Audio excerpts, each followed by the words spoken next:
Bien, muy buenas noches para todos y todas los participantes. Permítanme presentarme. Mi nombre es César Augusto Botache Duque.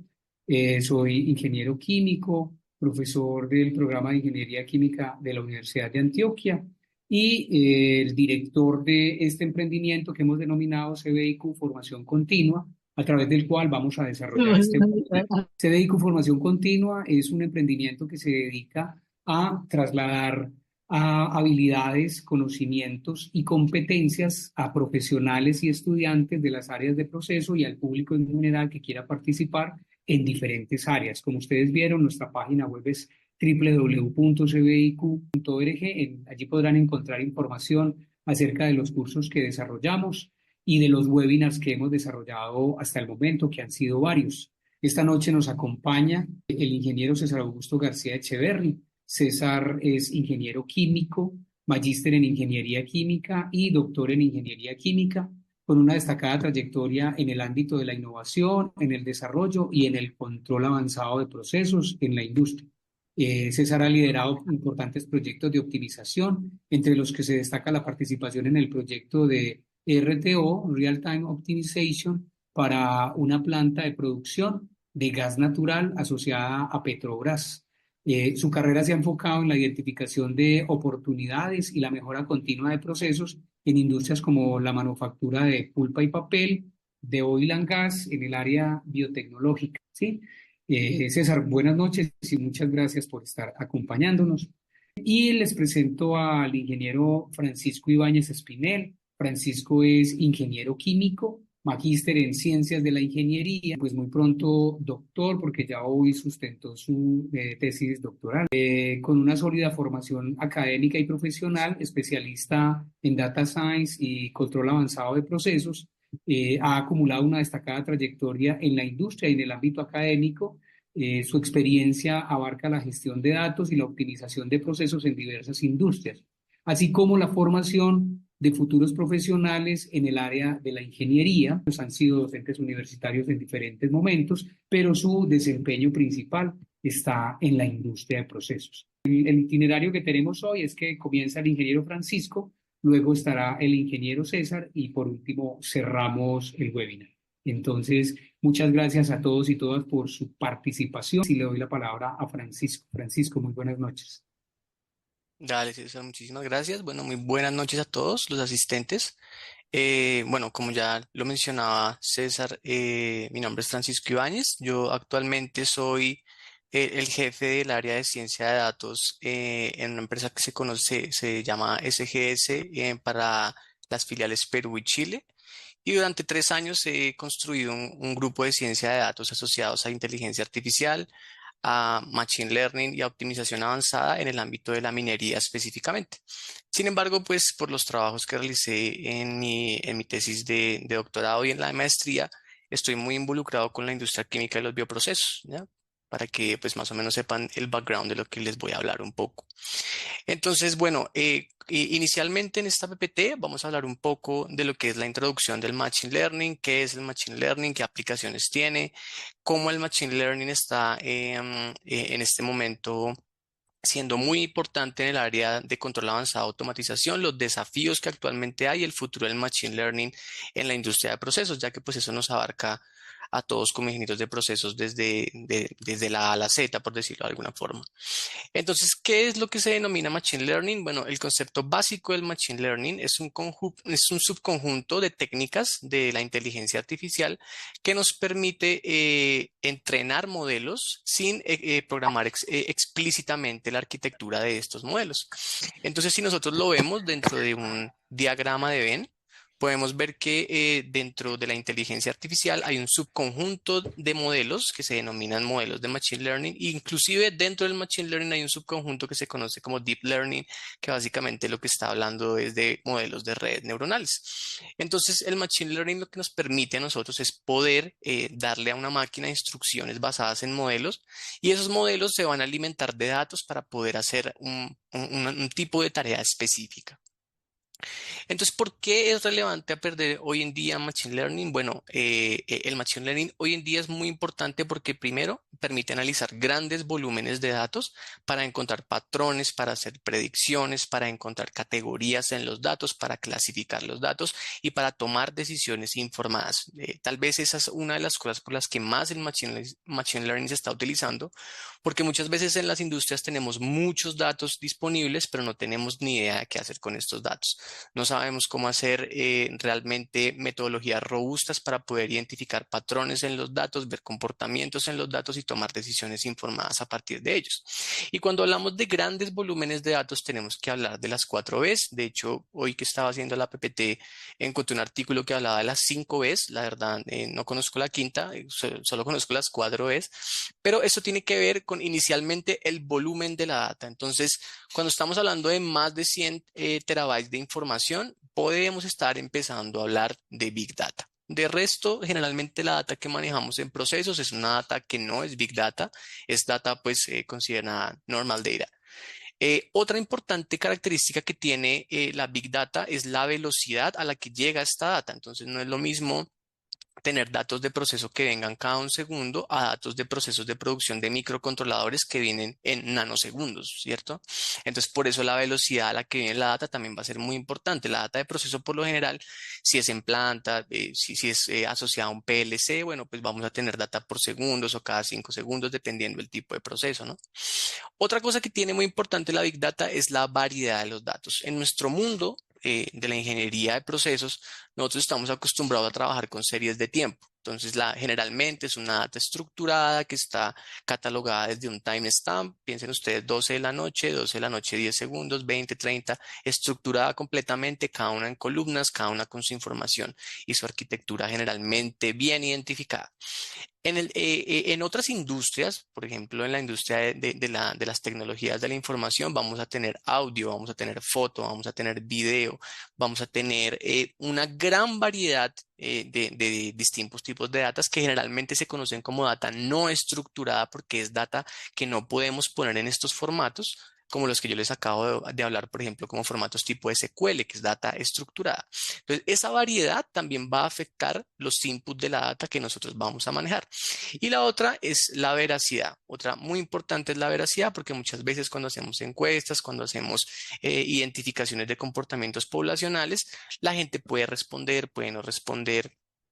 Pueden haber datos que no sean muy confiables, entonces la veracidad también de los datos es muy importante. Generalmente en las encuestas que se hacen en Estados Unidos para identificar patrones de las poblaciones, la veracidad siempre está por alrededor del 60-70% porque la gente no suele dar una información de manera muy confiable. Entonces siempre que les hablen de Big Data, que les hablen de Machine Learning, ojalá de este webinar se lleven que el Machine Learning son una serie de técnicas que se utilizan para poder entrenar modelos y poder decirle a un robot, a una máquina, a un programa que ejecute cierta acción y que cuando les hablen también de Big Data, recuerden que tienen que existir estos 4 elementos indispensables para que empecemos a hablar de Big Data. Si no, realmente estamos trabajando con data normal. Entonces, ¿cuál es la evolución y el contexto histórico del Machine Learning? El Machine Learning no es una técnica nueva, viene desde los años 50, 60 con todos estos desarrollos de la máquina de Turing, todos los test de la inteligencia artificial que pues los que sepan un poco de este mundo pues deben conocer. Y, pero tuvo como un gran estancamiento durante los años 80 a 2000 porque no se encontraba la forma de poder hacer como más explícitas las restricciones que tenían estos modelos para poderlos implementar.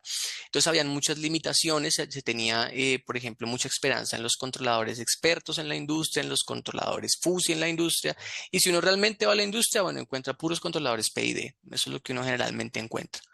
Entonces, no fueron tan prometedores como lo que se esperaba, como la expectativa que generaron, pero a partir de los últimos, diría yo que los últimos 10 años, el Machine Learning empezó a tener un auge muy importante y es porque ha sido muy accesible poder aprender estas herramientas. Existe una amplia librería para poder aprender todas estas técnicas y para que el usuario pueda implementarlas dentro de sus rutinas laborales.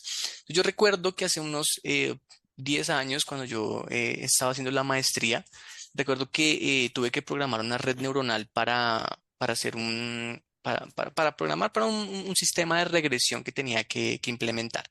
Y tuve que hacer el código completamente de todo lo que los elementos que involucra el Machine Learning. Y hoy en día, con 3, 4 líneas de código en Python, uno puede programar un modelo sencillo de Machine Learning.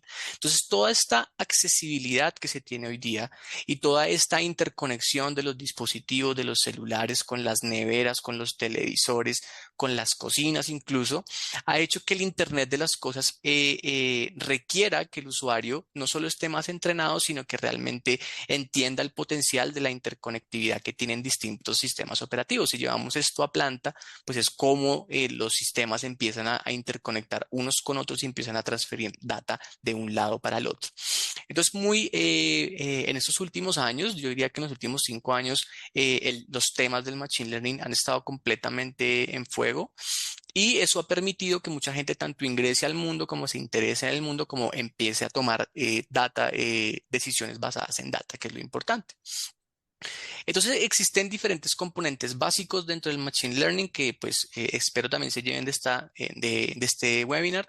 Inicialmente tenemos que tener datos, ¿no? Los datos, como lo dicen muchos autores, son el nuevo petróleo.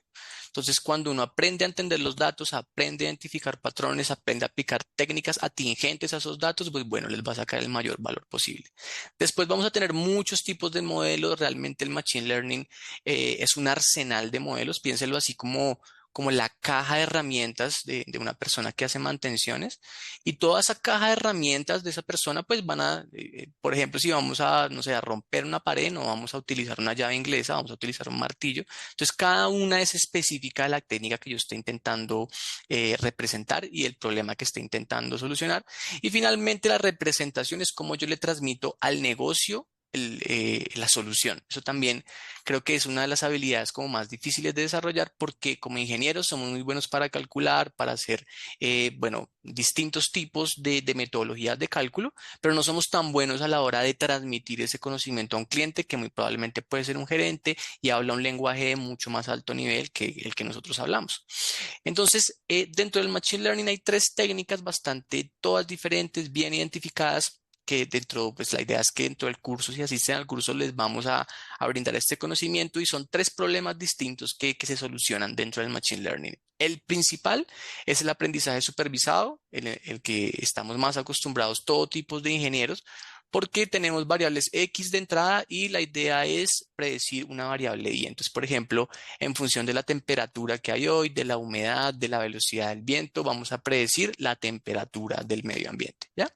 Ese es un problema supervisado. En el fondo, dentro del Machine Learning se conoce como el problema que tiene una etiqueta, un valor, un número al que queremos llegar. Después existe el aprendizaje no supervisado, que es donde existen patrones ocultos entre los datos, existen diferentes tipos de características que no entendemos. Por ejemplo, este aprendizaje no supervisado nos permite clasificar tipos de clientes, nos permite clasificar tipos de productos.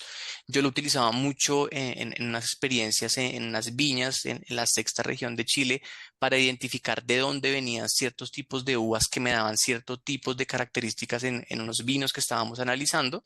Entonces era muy importante ahí identificar el tipo de uva, porque dependiendo de la concentración de taninos, del pH, del nivel de azúcar, etcétera, de características intrínsecas de la uva, podría yo identificar de qué tipo de viña venía este vino sin necesidad de hacer un análisis proximal, por decirlo de alguna forma.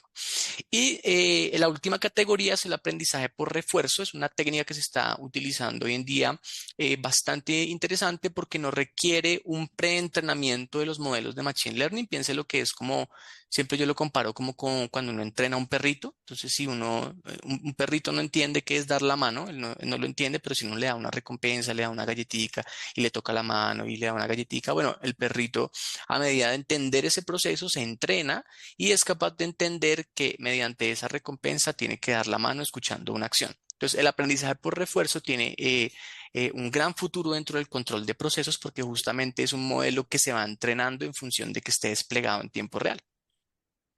Entonces, como yo les digo, el Machine Learning va a ser esta caja tools de herramientas que vamos a tener que utilizar para resolver diferentes tipos de problemas. Y dentro del mundo supervisado, miren un momento la parte derecha que está pasada, que está en la PPT, vamos a tener distintos tipos de problemas dentro del supervisado. Vamos a tener dos problemas principales, que es el de clasificación y el de regresión.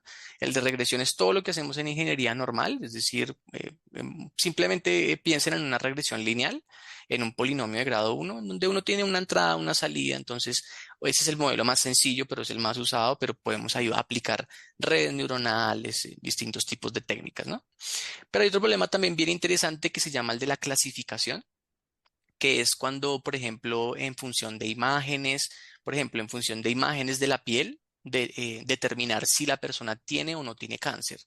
Entonces, esos algoritmos están muy de moda en el ámbito médico, en el ámbito también de procesos. Por ejemplo, yo tengo un algoritmo desplegado en este momento en una planta al norte del Perú, en donde podemos identificar si una celda de flotación, que es una operación en donde separamos el cobre del material no valioso, si una celda de flotación está en operación normal o está en una operación anormal, por ejemplo, únicamente analizando las fotos que toma una cámara que tenemos instalada, que toma fotos cada 5 minutos. Pero entonces, digamos, en el ámbito médico, piensen lo que es como en función de las imágenes que se le toman a un paciente, determinar si esa persona puede tener o no un cáncer de piel. Y esas imágenes, por lo general, cuando salen normales, no pasan a los médicos, pero cuando salen con una alta probabilidad de que la persona tenga cáncer, bueno, esa imagen pasa a un especialista y el especialista pues puede determinar si la persona tiene o no. Eso reduce considerablemente la carga que tienen que evaluar los médicos, y también adicionalmente tiene la ventaja de que puede permitir aumentar la productividad del médico, ¿no? Por otro lado, en el mundo no supervisado también tenemos otro tipo de técnicas, que es lo que está en la parte izquierda de la PPT. Tenemos detección de anomalías, por ejemplo, cuando un sensor ya no nos esté funcionando bien, cuando en operación un equipo entre en fallas, cuando un equipo esté sobreesforzado, etcétera, que por ejemplo tenemos una bomba y se compró para cierta capacidad, pero la bomba está operando al doble de esa capacidad. Bueno, todas esas técnicas nos permiten detectar cuando los equipos no están funcionando bien. También tenemos técnicas de reducción de dimensionalidad. Entonces, muchas veces tenemos, no sé, 100 variables en planta, y de esas 100 variables en planta, realmente 10 o 15 variables son las más importantes. Entonces, hay técnicas del Machine Learning que permiten pasar de esas 100 variables a unas nuevas variables que nos permiten explicar la variabilidad de esas 100 variables. Entonces, son técnicas muy poderosas, muy utilizadas en petroquímica y también en la industria de los minerales. Entonces, ¿qué ventajas va a tener el Machine Learning sobre los modelos tradicionales? Básicamente van a ser dos.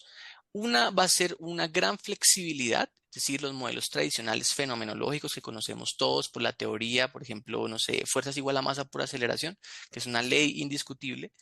Muy probablemente en algunos de estos modelos fenomenológicos vamos a tener discrepancias con la realidad, porque el modelo fenomenológico, recuerden que siempre va a tener supuestos detrás, siempre va a tener aproximaciones detrás, siempre va a tener modelos empíricos detrás que reducen la generabilidad de estos modelos. Bueno, el Machine Learning empieza a ser bastante específico al equipo, y por ejemplo, yo tengo también unos modelos de Machine Learning montados en unos filtros prensa para secar concentrado de mineral. Tengo dos filtros completamente iguales de la misma referencia que operan exactamente igual, pero esos dos filtros operan completamente distintos según el modelo de Machine Learning que yo utilizo para modelarlos. ¿Por qué? Porque cada uno llega hasta una presión máxima distinta, utiliza un aire de secado distinto, etcétera. Entonces, así los equipos sean similares, los modelos son específicos y particulares para poder dar la mayor precisión. Entonces, eso es una gran ventaja del Machine Learning, que nos ayuda a disminuir esa variabilidad que existe proceso a proceso. También tienen una capacidad de aprendizaje, es decir, cuando uno despliega un modelo de Machine Learning, por lo general lo que intenta es que ese modelo no pierda vigencia rápidamente, porque muchas veces los clientes nos dicen como, hey, bueno, tu modelo me sirve una semana, pero a la siguiente semana yo cambio el mineral o cambio el pozo o cambio lo que sea, y pierde generabilidad. Entonces hay técnicas que nos permiten a nosotros reentrenar estos modelos de forma muy rápida, test estadísticos ya bastante estándar, que nos permiten a nosotros reentrenar estos modelos y rápidamente volverlos a poner vigentes en producción. Entonces aquí les muestro una gráfica de la distribución de las diferentes categorías de modelos de Machine Learning aplicados en la industria química y por lo general, pues es el mundo de la ingeniería, vamos a tener aplicaciones casi el 70% del Machine Learning supervisado, es decir, de cuando tenemos unas entradas definidas y una salida definida. Vamos a tener enfoques híbridos, que es decir, los ingenieros cuesta mucho sacarlos de los modelos fenomenológicos, los ingenieros tradicionales. Por ejemplo, recuerdo un profesor de la Universidad Católica con el que trabajé y él siempre prefería el modelo fenomenológico por sobre cualquier otro enfoque. Sin embargo, cuando le mostramos las mejoras que existían con los modelos híbridos, lo que hacíamos en este caso era poder predecir de una mejor forma, disminuir esta variabilidad, hacer más específica la predicción y mejorar los controladores, y ahí se convenció un poco más. Después, pues tenemos otras categorías un poco menos importantes, como el Machine Learning no supervisado, que es, como les digo, estas técnicas que nos permiten identificar patrones, encontrar, reducir variables, etcétera, y bueno, otras menos importantes. También, digamos, por ejemplo, dentro del supervisado, como vieron que es el más importante, bueno, las cuatro categorías que resaltan más dentro de esta, pues una de ellas es la predicción de reacciones, es decir, podemos evaluar diferentes tipos de sustratos, diferentes tipos de productos, de insumos, etcétera, para mirar cómo va a ser el rendimiento, la selectividad, la productividad de las reacciones, etcétera. También para hacer análisis sensoriales, yo trabajé con varias técnicas que nos permitían identificar ésteres, casi siempre los ésteres dan esos aromas característicos a los vinos, a las cervezas, a los gin, bueno, a distintos tipos de bebidas alcohólicas. Entonces, los análisis sensoriales con técnicas de Machine Learning se enriquecen bastante porque muchas veces tenemos, no sé, una batería de 200, 300 tipos de compuestos que aportan al olor, al sabor, etcétera. Y es mucho, con Machine Learning es mucho más fácil analizar todo este tipo de variables. Bueno, en el diseño y descubrimiento también se utiliza muchísimo y la aplicación por excelencia en la ingeniería sobre todo es el modelamiento, optimización, control y monitoreo de procesos. ¿Qué desafíos y limitaciones va a tener el Machine Learning? Bueno, recordemos que el Machine Learning como es tomar datos, entregárselos a un modelo y que el modelo nos dé una salida. Entonces, esos modelos que generalmente se conocen como modelos de caja negra porque no tienen una explicación fenomenológica detrás, pues van a tener un problema de interpretabilidad, ¿sí? Es decir, yo puedo tomar una red neuronal gigantesca como un modelo LLM como ChatGPT y le pregunto cosas, le digo cosas y él, sí, él me puede responder, pero en términos ingenieriles, cuando uno quiere encontrar relaciones físicas, químicas, fenomenológicas, es muy difícil porque pues, el modelo no está diseñado para eso, él simplemente está especializado en seguir patrones. Y también tiene un tema de un riesgo de sobreajuste, porque recuerden que, por ejemplo, si uno tiene un polinomio de grado 1, uno puede ajustar un polinomio de grado 1 para cumplir una tarea, pero también puede ajustar un polinomio de grado 100 para hacer la misma tarea. Pero ¿cuál es el problema del 1 al 100? Pues que vamos a tener sí o sí siempre sobreajuste. El polinomio de grado 100, al intentar representar de manera perfecta el dato, cuando lo intentemos generalizar, lo va a hacer muy mal. Entonces el Machine Learning siempre sufre de ese riesgo. Entonces aquí les presento como las fortalezas, las debilidades, las oportunidades y los threats que tiene el Machine Learning. En fortalezas es que es muy fácil de programar, no requiere como hace 10 años una programación muy robusta, se ejecuta bastante rápido, es fácil de incorporarlo a diferentes frameworks tecnológicos. Extrañamente, hoy en día los ingenieros estamos muy abocados a utilizar estas herramientas, pero estas herramientas son tradicionales dentro del mundo del TI, de las tecnologías de la información. Entonces ellos rápidamente, cuando es Machine Learning, pueden transferir este conocimiento a producción.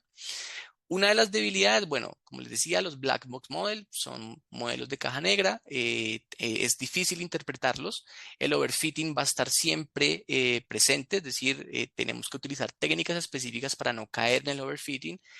Aquí hay otro que no se menciona, pero es el bias, como el sesgo que pueden tener estos modelos, y también el data curation, es decir, tenemos que hacer un buen análisis de la data, tenemos que entrenarlo con buena data, porque si entra basura, pues va a salir basura. Dentro de las oportunidades, bueno, está el tema de la interpretabilidad, la más importante, y el tema de poder hacerlo a un tema multiescala, ¿no? Es decir, si lo hacemos para un reactor pequeño, si lo hacemos para una columna de destilación pequeño, bueno, ¿qué pasa cuando extendemos este conocimiento? ¿Cómo es la reproducibilidad en el tema del escalamiento? Y los threads, bueno, muchas veces los modelos son irreproducibles. Como les digo, yo tengo dos filtros exactamente iguales de la misma capacidad y funcionan completamente diferentes. La causa versus la correlación es la más importante de todas porque, no sé, que suba el precio del pan en Colombia tiene una relación directa con que nazcan más niños en Estados Unidos. Si podemos tener un R cuadrado de uno, un ajuste perfecto, pero entramos en el problema de que hay cosas que no son causales, ¿sí? Que una cosa no depende de la otra. Entonces, estas técnicas nos pueden llevar a eso, así que siempre como ingenieros de procesos tenemos que analizar muy bien lo que estamos em, analizando. Y el lack of education, en el fondo, lo que viene a hablar ahí es que en este momento, en los programas tradicionales de la ingeniería como tal, no solo química, sino de procesos, pues existe una falta de abordar estos temas de una manera mucho más profunda y es una necesidad muy fuerte en la industria. En este momento la industria necesita profesionales que sepan de tecnologías de TI, porque ustedes ya lo vieron desde hace 2 años que el uso de ChatGPT cambió completamente la forma en la que nos comunicamos con la tecnología y esto va a continuar. Entonces, la falta de incorporación de estas herramientas de una manera asertiva, pues nos está generando un déficit en la productividad comparado con países que ya pues la están implementando. Entonces, bueno, vamos a hablar un poco más específico del Machine Learning en ingeniería de procesos. Entonces, recordemos que, como les digo, el proceso siempre es el mismo, es tener una data, limpiarla, curarla, entenderla, analizarla, que es esta parte de la representación, y después de esa representación llevarla a un modelo. ¿Para qué la llevamos a un modelo? Para que el modelo o nos aporte valor o nos ayude a tomar decisiones basadas en datos. Sí, esa es como el framework general que uno hace en cualquier proyecto de Machine Learning, sea en ingeniería de procesos, sea en la industria de las telecomunicaciones, en la industria bancaria, en la médica, etcétera. Entonces, generalmente de lo que carecemos en la industria, tal vez no en la industria de procesos, pero en muchas industrias, es la calidad y la variedad de los datos. Es decir, siempre tenemos datos estructurados, la calidad no es muy buena, que el sensor se cayó anoche, que la comunicación OPC no funcionó bien, que el controlador no controló bien, que hubo un problema en planta y el sistema no controló. Bueno, vamos a tener siempre todos estos problemas y en el diseño del modelo de Machine Learning vamos a tener que considerarlos para que nuestro modelo considere este tipo de fallas en tiempo real. Y en la curación y el preprocesamiento, pues bueno, no alimentar el proceso con datos anómalos, no alimentar el proceso con data faltante, etcétera, porque pues eso va a bajar indiscutiblemente la calidad de nuestro proceso. Entonces, una representación inicial que uno tiene que hacer como ingeniero de procesos es algo que se conoce como el featuring engineering. Y en el fondo lo que uno hace ahí es identificar cuáles son las características importantes que realmente están afectando a mi proceso. Es decir, si yo tengo un proceso termodinámico, yo sé que presión, temperatura y volumen sí o sí van a ir, pero muy probablemente hay otras variables que yo no sabía que eran importantes, pero que también están afectando a mi proceso. Puede ser, bueno, no sé, cualquier otro tipo de variable, la exergía, la entalpía, bueno, lo que sea. Entonces, todo este tipo de variables tenemos que considerarlas al momento de tener el modelo, porque si no, el modelo va a quedar sesgado, no va a poder ver lo que tiene que ver y ese featuring engineering en el caso de la ingeniería de procesos es un poco más sencillo, digamos, en la industria química pura es mucho más complejo porque requiere hacer transformaciones de moléculas, de imágenes, de diferentes tipos de software, en donde tenemos la data experimental, pero después eso tenemos que volverlo números, porque recordemos que los computadores entienden básicamente unos y ceros, ¿no?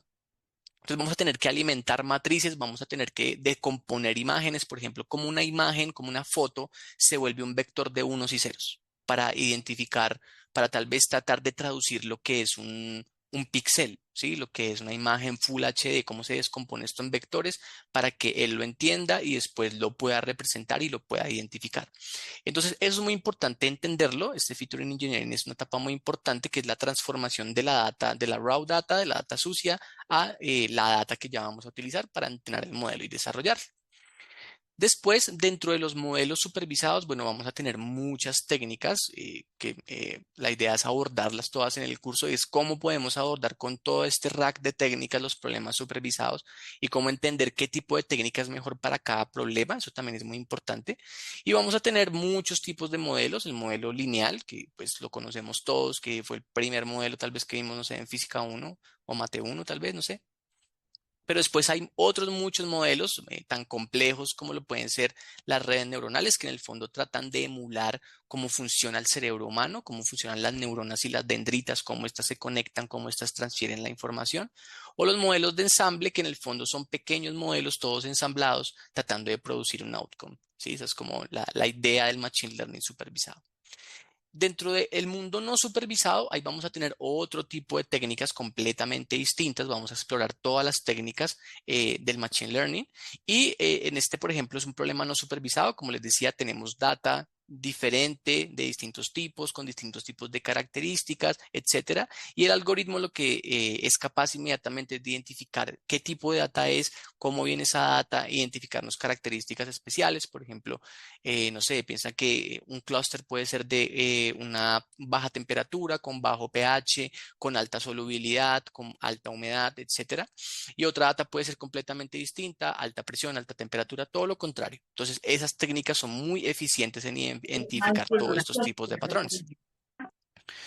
Después tenemos un tema que también está muy de moda dentro de la industria de procesos. En el fondo se conoce como modelamiento híbrido. Y el modelamiento híbrido ha gustado mucho dentro de la ingeniería de procesos porque el modelamiento híbrido nos permite usar lo mejor del mundo fenomenológico, es decir, del mundo que nos gusta, el mundo basado en leyes, etcétera, y acoplarlo con el mundo del machine learning, es decir, poder disminuir esa variabilidad específica del proceso utilizando Machine Learning, pero conservando la fuerte base fenomenológica de los procesos.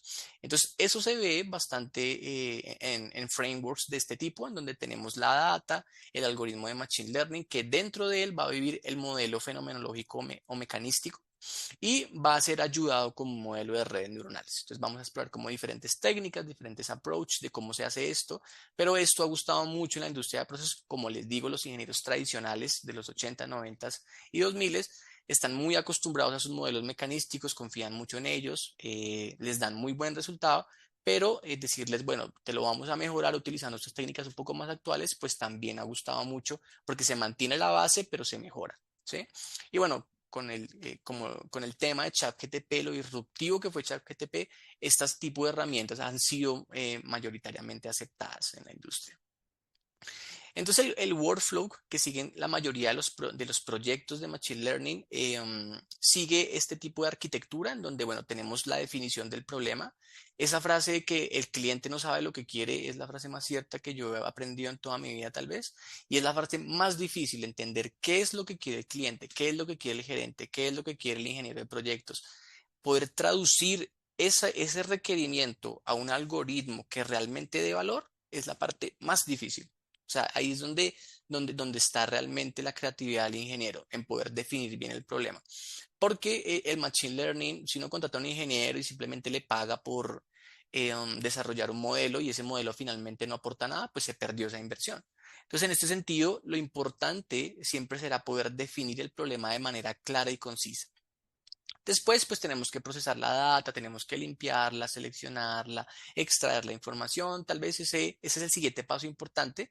El proceso del modelamiento es la parte más sencilla en realidad, o sea, uno ahí despliega todas las técnicas que existan y encuentra el mejor valor de la salida y después eso lo acopla en nuestra industria particularmente, que es una gran ventaja. Nosotros tendemos a que esos modelos, esos ajustes que realizamos, los vamos a llevar rápidamente a producción con un controlador o con un optimizador en tiempo real o bueno, con distintas técnicas para que den valor al proceso, para que nos mejoren productividad, nos mejoren rendimiento, es decir, realmente aportar al proceso en términos concretos. Entonces, como el Machine Learning, les comentaba, por ejemplo, en el mundo fenomenológico, cuando uno tiene un modelo en Aspen o bueno, en MATLAB o en donde sea, uno siempre tiene cómo ir después con los componentes y a presión temperatura, este debería ser el valor de la salida, uno siempre tiene algo como por donde irse, el Machine Learning no tiene nada de eso, porque como les digo, no depende de la teoría. Entonces, el Machine Learning, para poderse validar a sí mismo, lo que hace es utiliza datos para entrenarse y después utiliza datos para validarse. Es decir, yo puedo predecir la temperatura en el día y después, con un día distinto, con un viento distinto, con una humedad distinta, intento predecir ese valor de temperatura a ver si tiene sentido el modelo ya entrenado.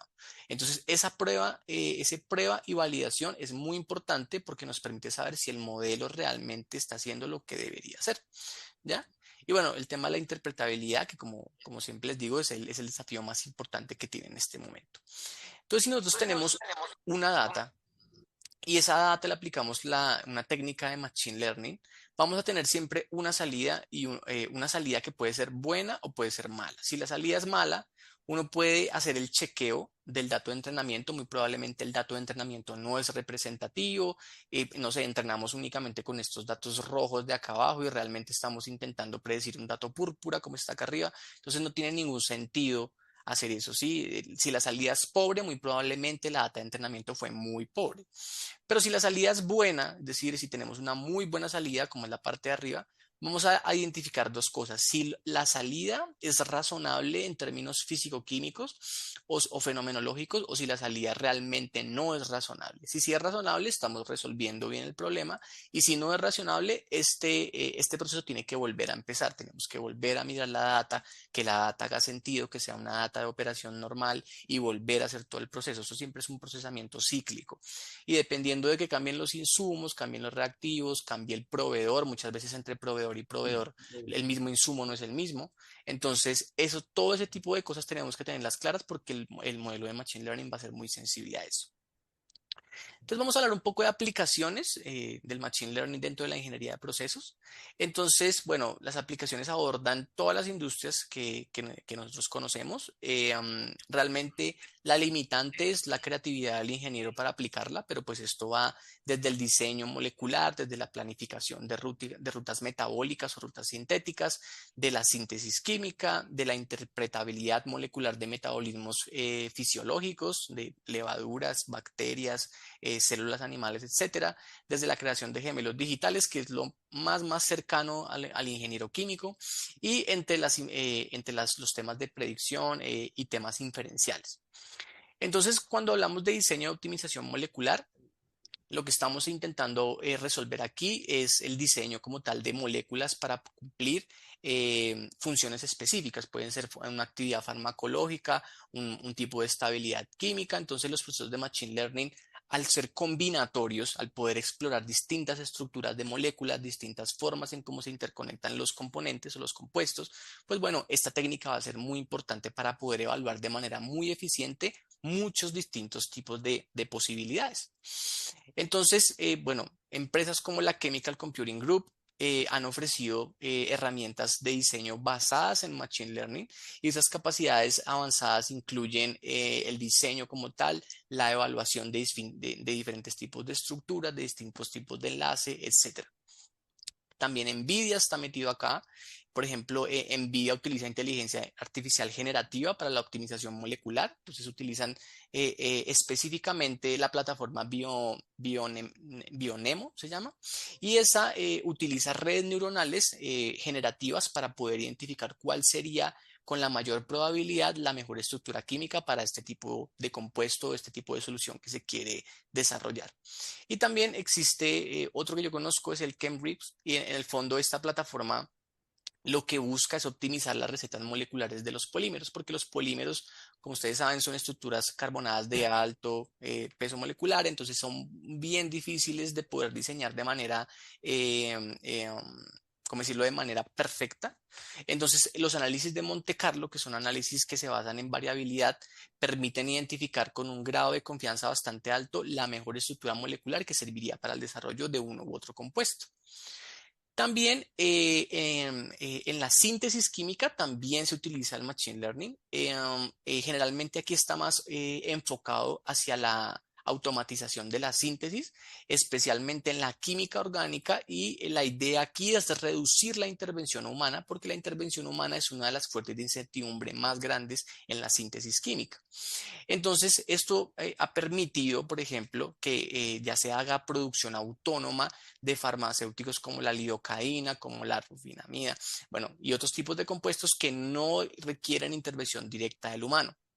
Entonces, por lo general, se selecciona el target o el compound de interés, se revisa automáticamente tanto publicaciones como productos comerciales para los insumos, etcétera. Se crea la ruta de síntesis, y esta ruta de síntesis es una evaluación de este brazo robótico que ustedes ven acá, de múltiples compuestos con múltiples tipos de reacciones, obviamente todas enfocadas en la búsqueda bibliográfica con el que el modelo fue entrenado, y él prueba toda esta combinatoria de manera muy eficiente.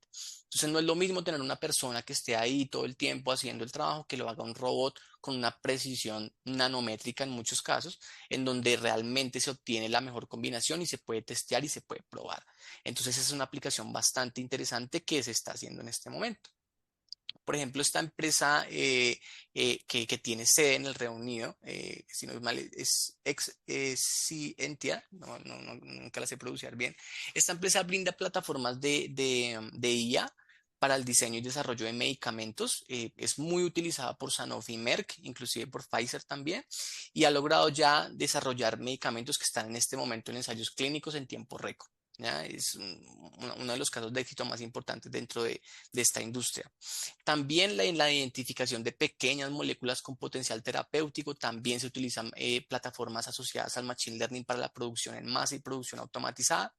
Recursion Farmacéuticas, que es una empresa bastante conocida en Estados Unidos, es una empresa que está enfocada en el desarrollo de experimentos a pequeños volúmenes, pero realizando millones de corridas para identificar cuál es la mejor combinatoria para realizar el diseño del medicamento, o simplemente la identificación de proteínas con potencial nutracéutico o farmacéutico.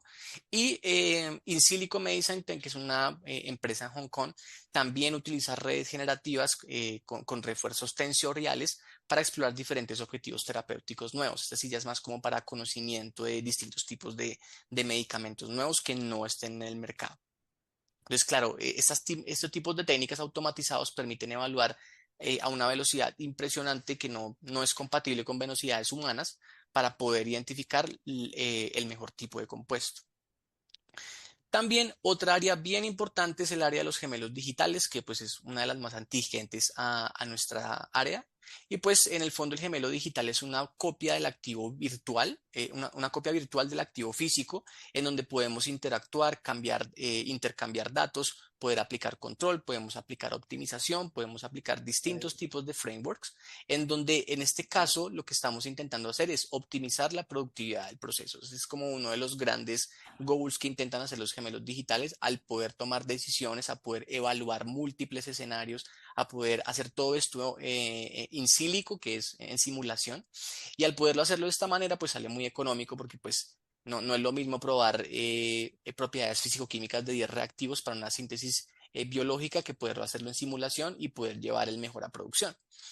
Entonces, los gemelos digitales también son muy utilizados en mantenimiento predictivo, capacitación de personal, en, bueno, distintos tipos de frameworks que para lo que nos ayudan en el fondo es a tomar mejores decisiones, entender mucho más el proceso, capacitar el personal de una forma mucho más profunda, y poder, bueno, incluso hay aplicaciones de realidad aumentada en donde uno ya puede interactuar con las plantas estando desde su casa. Uno puede interactuar con válvulas, puede interactuar, y esto reduce considerablemente el riesgo de las personas que están expuestas en planta. Hay muchas plataformas de automatización en procesos industriales. Las empresas más grandes del control clásico están abocadas completamente a esto, a llevar todo esto al nivel de desarrollo más grande. Y entre esos, bueno, uno de los grandes que nosotros conocemos es AspenTech. Aspen, pues por excelencia, es el software de la ingeniería química para modelar cualquier tipo de proceso. A mí me gusta, pero no me gusta tanto, porque generalmente Aspen está muy limitada a procesos químicos tradicionales. Si uno le pone un bioproceso, no lo modela muy bien, no sabe de otros tipos de compuestos que no sean típicos de la ingeniería química. Sin embargo, pues en ingeniería química no hay herramienta que yo conozca que, bueno, de pronto GAMS tal vez, pero bueno, Aspen es de las mejores, ¿no? Entonces, obviamente están abocados netamente a optimizar la eficiencia operativa y ya las últimas versiones de Aspen vienen con módulos de redes neuronales para poder extraer información fenomenológica de procesos de una manera más rápida, ¿no? Esa es como el potencial que tiene. Siemens, que es una empresa tradicional en lo que es el control avanzado y el diseño de transformadores, también tiene herramientas que facilitan la creación de gemelos digitales, mucho más enfocados en intensificación de procesos, en plantas químicas, etcétera. BAS, que es esta empresa, no recuerdo si es alemana, pero yo recuerdo que la vi en Alemania, y esta empresa pues está netamente enfocada en la reducción de emisiones, por ejemplo, en la optimización de procesos de la producción de metanol. Ahí utilizan inteligencia artificial justamente para las funciones objetivo de la producción de metanol. Honeywell, que pues es un gigante del control avanzado, está en toda Latinoamérica y ellos están abocados en la construcción de gemelos digitales con, bueno, detección de imágenes, puesta en producción de modelamiento, utilizando redes neuronales para captar información a partir de imágenes. Y bueno, Abeba, que César, que es mi colega acá en el webinar, pues bueno, él tiene un acercamiento más grande con Abeba y en el fondo Abeba es una de las empresas que más fuertemente está desarrollando gemelos digitales en la región, enfocadas más que todo en el sector de la petroquímica y algunos casos, por ejemplo, en Chile, en el caso de minerales. Entonces, cuando hablamos ya no solo de los gemelos digitales, ya estamos hablando también de optimización en tiempo real, de alguna forma, porque lo que se quiere en estos gemelos digitales es que ellos tengan la capacidad de autoentrenarse de manera automática. Entonces, tenemos algoritmos como el TSM, que son algoritmos de optimización multiobjetivo, pero esos algoritmos de optimización multiobjetivo muchas veces requieren de herramientas adicionales para poder analizar de una mejor forma la salida de estos modelos. Y el Machine Learning ayuda muchas veces a identificar esas soluciones proximales, esas soluciones óptimas de una mejor forma, ¿sí? Porque a veces no es tan fácil hacerlo cuando uno tiene múltiples objetivos, hay múltiples puntos óptimos y uno muchas veces ni con el frente de Pareto lo logra hacer de una manera muy acabada. Entonces, esos algoritmos de Machine Learning son muy aplicados tanto en automatización de los procesos de entrenamiento de gemelos digitales, como también en el entendimiento de los resultados.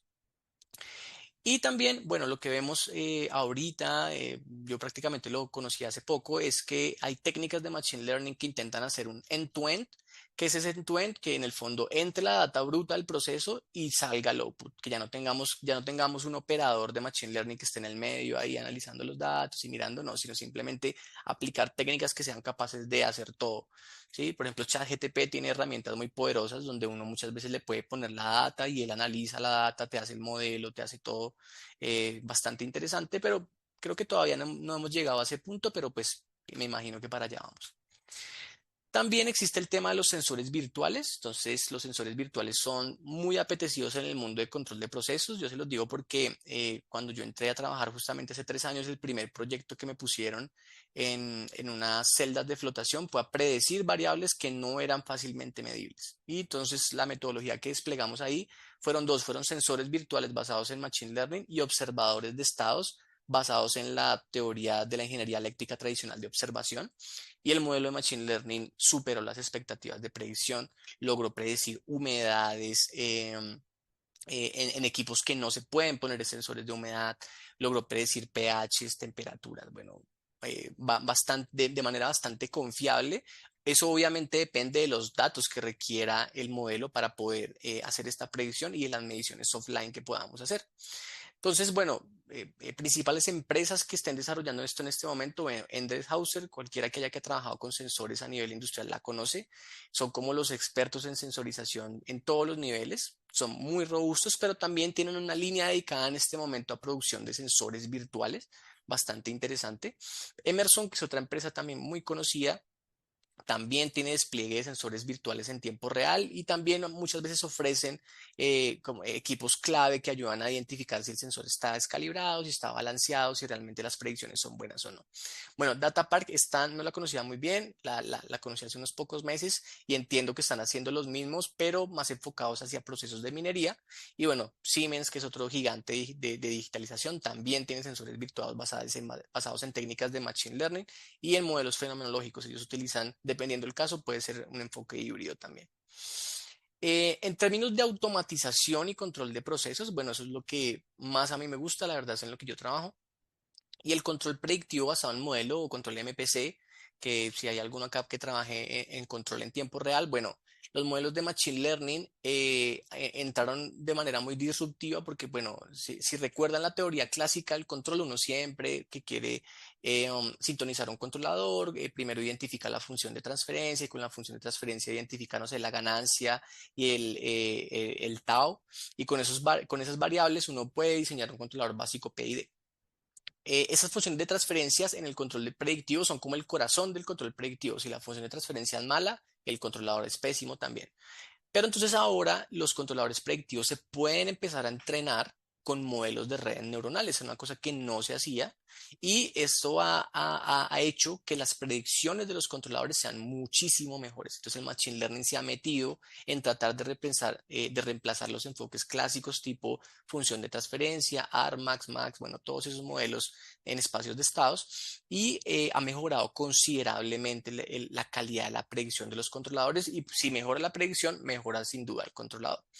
También el controlador MPC tiene ese problema que muchas veces, no sé, si nos cambia algo del proceso, muchas veces pierde esa reproducibilidad, porque la función de transferencia fue entrenada para cierto caso específico o porque el modelo fue entrenado para cierto caso específico. Entonces el modelo de Machine Learning es un poco más general, ¿no? Como que es más flexible en esos cambios de procesos y se puede entrenar de manera autónoma, ¿sí? Que esa es como la ventaja grande que tiene. También hay una reducción importante de la variabilidad, mejora la calidad de la predicción, permite la optimización en tiempo real. Sí, los frameworks de Machine Learning están muy acoplados con la optimización, entonces es fácil meterlos dentro de una estrategia tipo RTO en estado estacionario, no es muy difícil hacerlo. Y también nos ayuda mucho en lo que tiene que ver con fallas, mantenimientos predictivos, detección de anomalías, todo eso. Otro de los campos que está más en investigación, los más fuertes en este momento, según yo, son los temas de reinforcement learning aplicados al control de proceso. En este caso, los esquemas de aprendizaje por refuerzo nos van a permitir que los sistemas aprendan de manera autónoma, de manera rápida, de manera generativa, sin intervención humana, sin que tengamos que pasarles datos. Y este enfoque va a ser ideal para procesos no lineales y complejos en donde resulta muy difícil crear modelos, ¿ya? Sí, es muy difícil crear modelos, no se puede, no sé, una columna de lixiviación donde es imposible meter sensores. Muy probablemente estos approach van a ser el futuro de esas técnicas. Entonces, en el tema de control de procesos están los de siempre, va a estar ABB, va a estar Siemens, va a estar Honeywell, las empresas típicas, pero yo hasta el momento no he visto aplicaciones del Machine Learning de ellos desplegadas en tiempo real en control de procesos específicamente. No, eso no lo he visto. Como sí lo he visto, por ejemplo, en esta empresa Yokogawa, que ellos sí han hecho control autónomas de columnas de destilación incorporando Machine Learning. Específicamente esta técnica de Reinforcement Learning ya lo tienen desplegado y funciona hoy en día. Esta empresa Tignis también utilizan, por ejemplo, sintonía con controladores utilizando inteligencia artificial. Entonces ya no simplemente los PID y los APC tradicionales, los controladores avanzados tradicionales, sino que también le meten el Machine Learning para poder optimizar el control en tiempo real. Rodwell también tiene ciertas aplicaciones en donde lo está haciendo y ajustan los parámetros en tiempo real basado en técnicas de Machine Learning. Y FL Smith, que es una empresa, la conozco demasiado, es porque es muy utilizada, es muy famosa en minería. No sé si en petroquímica también, pero en minería sí es muy famosa. Tiene ya controladores que se utilizan en molienda y en flotación para optimizar los parámetros metalúrgicos más importantes como la recuperación, la ley con optimización en tiempo real basada en Machine Learning. Entonces, es una cosa que está muy de moda en este momento y las empresas pues están apostando a ello. Como les digo, los gigantes tecnológicos están demorando un poco más, como ABB y las otras, pero estas empresas sí tienen ya desplegadas operaciones en tiempo real. Entonces, los desafíos en la implementación del Machine Learning en la ingeniería, yo identifico dos principalmente, la calidad de los datos. Como les digo, si entra basura, sale basura. O sea, si el modelo no es entrenado con información relevante, con información importante, pues lo que salga de ese modelo no puede ser nada bueno. Y la disponibilidad de los datos. En este momento, la industria 4.0 requiere que los instrumentos, los PLC, los DSS, toda la infraestructura y el framework que tenemos para poder comunicar unos datos con otros se comuniquen realmente, porque muchas veces hay silos de información, los datos no se comunican, ciertos equipos no se comunican. Entonces, muchas veces el primer año de todos estos procesos es poder levantar la arquitectura para que realmente los equipos se comuniquen y podamos tener todos estos tipos de técnicas implementadas en tiempo real. También el tema de la interpretabilidad, también espero que se lo lleven de este webinar, es que recuerden, son modelos de caja negra, son modelos que no tienen fenomenología involucrada y por consiguiente es difícil tener una interpretación directa de lo que está haciendo el modelo. Y muchas veces es esencial poder identificar los rangos en donde el modelo funciona bien, en donde podemos tener confiabilidad. Yo, por ejemplo, bueno, el fin de semana leí una técnica que intenta hacer una maximización entre lo que es el error del modelo de Machine Learning respecto al error de un modelo fenomenológico puro. Intentan maximizar ese error para encontrar el punto máximo de error tolerable. Entonces, es bastante interesante porque si por ejemplo, piénsenlo con una calibración. Si uno calibra una estufa a 100 grados centígrados, pero el certificado de calibración dice de menos 100 a 200, pues ¿qué confiabilidad tenemos ahí? Ninguna. Pero si el certificado de calibración dice de 99 a 101, tenemos un grado de variabilidad, pues con eso podemos vivir, ¿no? Entonces, siempre esos algoritmos de Machine Learning, lo que hay que tener también cuidado es el rango de entrenamiento. Si, por ejemplo, quieres modelar la temperatura de una caldera y la caldera opera de 400 a 500 grados, es importante considerar que la predicción del modelo de Machine Learning va a ser muy buena de 400 a 500, pero si le pones 100 o si le pones 1000, no hay nada que hacer. Eso es como una cuestión de Antoine. O sea, si está fuera del rango de entrenamiento, olvídate, te va a dar cualquier cosa que no tenga ningún sentido físico. Que no le pasa a los modelos fenomenológicos que son un poco más atingentes en ese sentido. Los costos de la implementación, bueno, en general vamos a requerir hardware y software. Software en estos días, pues Python es la excelencia en esto, es gratuito, es bastante asequible, es bastante fácil de utilizarlo, no requiere de, como les digo, hace muchos años entender de programación mucha profundidad para poder empezar a utilizar las herramientas. Con un conocimiento básico en ingeniería uno puede empezar. Y obviamente la capacitación del personal, pues justamente por eso estamos en este webinar, porque se necesita gente que aprenda a utilizar estas herramientas para que pueda llevarlas no solo a la industria de procesos. Yo he trabajado para industria telefónica, para industria banquera, para industria médica, y todas esas herramientas son completamente extrapolables a cualquier otra industria. Así que no son técnicas que únicamente se queden en la ingeniería de procesos, así que es una ventana bastante interesante de poder explorar. Y el futuro dentro de la ingeniería, bueno, vamos hacia la industria 4.0. En otros países más avanzados de primer mundo están hablando de industria 5.0. Acá en Colombia estamos hablando, yo creo que todavía de 3.0 en muchos lados, pero la idea es intentar ir hacia la 4.0, es decir, la digitalización de los procesos, tener gemelos digitales, hablar de optimización, hablar de control avanzado, de mantenimiento predictivo sin llegar al correctivo, que siempre va a ser muchísimo más costoso. La colaboración es muy importante, la colaboración con la academia, siempre el feedback de la academia aquí es muy importante porque son los que tienen en la mente las técnicas más avanzadas que se están evaluando en este momento y nosotros en la industria pues estamos obligados a utilizarlas, ¿no? Esa es como la idea. Mejorar que los modelos sean más explicativos, es decir, que ya no sea tan de caja negra, sino que tengamos tal vez una interpretabilidad mucho mayor y la infraestructura y los datos, que es de lo que más carecen las industrias. Por lo general, el despliegue de todas estas herramientas hoy en día en nuestra industria es on-premises. On-premises quiere decir que es en el computador físico donde está desplegado el control o donde está desplegado el proceso en una planta. Esto en otras industrias ya no se ve. Por ejemplo, en la industria banquera todo está en nube, todo está en Azure, AWS o en GCP, que es Google Cloud Platform.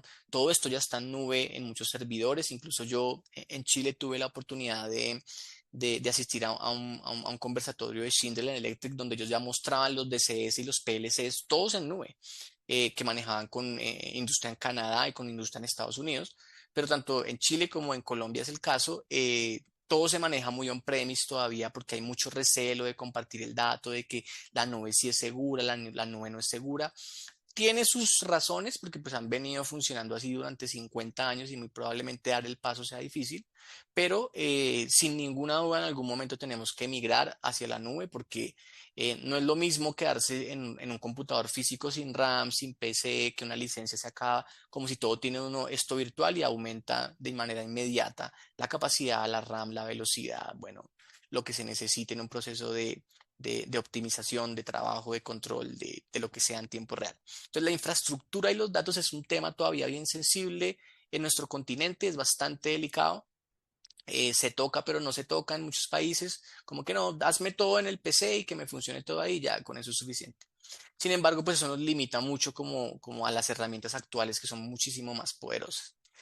Y las futuras perspectivas, bueno, que esto ya es lo último, la idea es tener modelos más interpretables desde el tema fenomenológico y la infraestructura de acceso abierto, es decir, que todos los profesionales que empiecen a llegar, bueno, empiecen a tomar estas herramientas y aplicarlas e implementarlas en tiempo real.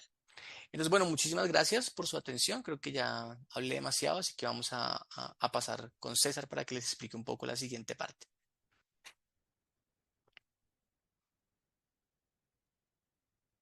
Hola, muchas gracias, Francisco. Bastante interesante, bastante completo. Eh, bueno, y digamos en esa dinámica, y lo quiero hacer más conversacional, digamos de lo que yo he percibido, lo que tú has percibido tanto en industria como la parte investigativa. Digamos que trabajamos con investigación aplicada a industria en estas áreas. Por ejemplo, el tema de cómo trabajar con datos en tiempo real, aparte de adquirir datos con diferentes dinámicas de tiempo. Digamos, tengo un sensor que me está generando datos en milisegundos, mientras otro me lo genera en segundos y el otro me lo genera en minutos, en diferentes intervalos de tiempo. También trabajar datos muy diferentes en su naturaleza. Normalmente yo trabajo con condiciones de temperatura, presión, composición, flujos a escalas volumétricas muy altas. Por ejemplo, el tema del data drift en producción. Usted entrena un modelo con unas condiciones de producción actualmente, pero esas condiciones operacionales y de producción van a cambiar. Digamos, yo trabajo mucho en la parte de planta de producción, de refino de gas natural, y uno entrena un modelo, perdón, basado en unos datos, unas condiciones actuales, haciendo su filtro y demás, pero los datos operacionales, las condiciones operacionales van a mudar de acuerdo a las condiciones de mercado. Sabes que estamos hablando de refino y de acuerdo a la demanda de mercado que puede cambiar si hay una guerra en Medio Oriente, si está hay una guerra en Rusia, cosas que yo no puedo, digamos, es una incertidumbre gigante. Mi dinámica de producción cambia porque los precios de mercado y las demandas cambian. Entonces ya yo no voy a producir más leves, sino voy a concentrarme en producir más pesados. Digamos, el GLP, normalmente yo produzco el gas natural a unas condiciones de precio de mercado y cambia, digamos, la condición operacional para producir a otra condición, en otra ruta, en otras composiciones, con una calidad diferente, porque, digamos, la parte de exploración cambió también. Entonces, ese data drift también, cómo manejar ese tipo de asuntos. Y es un tema bastante interesante de las metodologías como la divergencia KL, el Warsterian Distance, que es esa distancia acumulativa de transformaciones probabilísticas, en fin. También un tema bastante interesante es la parte de reconciliación de datos, ya que mencionabas el Digital Twin, tienes una planta fenomenológica en Aspen, por ejemplo, y cómo con los datos de planta, lo primero que uno hace es hacer una reconciliación. La medida realmente que estoy adquiriendo, que pienso adquirir, me genera representatividad en información adecuada para realmente para explorar ese modelo de planta. La información del dato del sensor es coherente, el sensor está bien, digamos, todo ese análisis de data reconciliation también es muy, muy interesante. Y ahí llega la pregunta final para mí, que es el papel de la ingeniería química en el uso de esas herramientas. En ingeniería química, las universidades, no, aún no, ya voy a compartir. Las universidades están formando cientistas de datos, pues están formando ingenieros químicos que aprendan a usar herramientas de Machine Learning, Data Science para toma de decisiones a nivel operacional y gerencial en la parte productiva. Entonces ahí es donde tienen que pensar, porque digamos, antes era la balanza de los profesores que no quieren salir.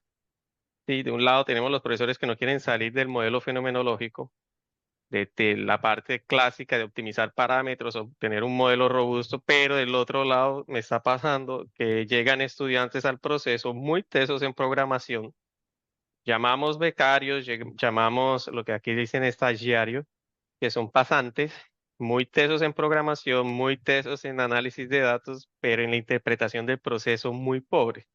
Si uno le va y pregunta bases termodinámicas, ese dato está representando que, una columna de destilación, pero le está dando una composición con un modelo muy bien ajustado, estadísticamente bien representado, pero la parte operacional no me cuadra. No me cuadra Claro. porque la termodinámica la olvidó del todo. Entonces, ese papel de la ingeniería química en llegar a intermediar, formamos ingenieros químicos con excelente uso en herramientas. No estoy formando data science, scientists, cientistas de datos para aplicar en ingeniería química, es lo contrario, formo ingenieros químicos con un buen uso de esas herramientas. Sí, es, digamos, el enfoque que yo quiero dar. No sé si quieres comentar algo al respecto mientras voy partiendo aquí Sí, no, yo pantalla. creo muy de acuerdo con lo que tú dices. Por ejemplo, a mí también no es un problema únicamente, yo creo que es un problema más a nivel Latinoamérica. Siento que tanto los programas están quedando un poco cortos en poder proliferar todo este tipo de herramientas, bien sea porque los profes no saben usarlas, puede ser una razón, o bien sea porque realmente quieren mantener el approach clásico de la formación clásica. Y eso está creando una brecha en el mercado muy importante, es decir, hay un desbalance importante entre un profesional que sabe usar estas herramientas respecto a otro profesional que puede que sea muy bueno, como lo menciona César, pero no conoce las herramientas. Entonces ahí el empresario decide qué riesgo asume, si contrata al que sabe mucho de las herramientas, pero no conoce mucho el proceso, o contrata al que sabe el proceso, pero no sabe de las herramientas, porque en ambos casos hay una curva de aprendizaje importante. Entonces, por eso es que justamente estos webinars y estos temas, tocarlos es bien relevante para que uno no deje de ser competitivo en términos, finalmente todos queremos laborar, ¿no? Entonces, estas competencias son transversales a la ingeniería, me atrevería a decir que a cualquier ingeniería, y justamente aprenderlas en este momento es vital para mantener esa competitividad. Y lo que hablabas es cierto, cómo integrar eso dentro de la formación. Y lo digo a nivel competitivo. Yo, digamos, en mi ambiente, que aquí es Brasil, para ti será Chile, digamos, a la cercanía que tiene Chile y Perú.